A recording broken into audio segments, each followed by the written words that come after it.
चौड़ा रास्ता है।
सारा समंदर ही है थले।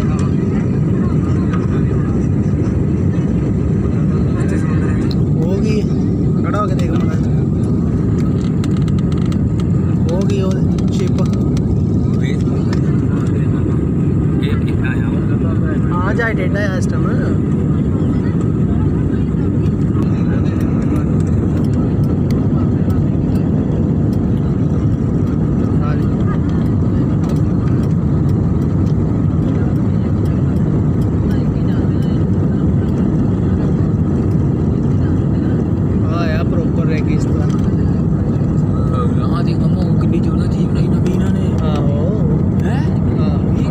समंदर दा पानी समंदर जी फिर वापस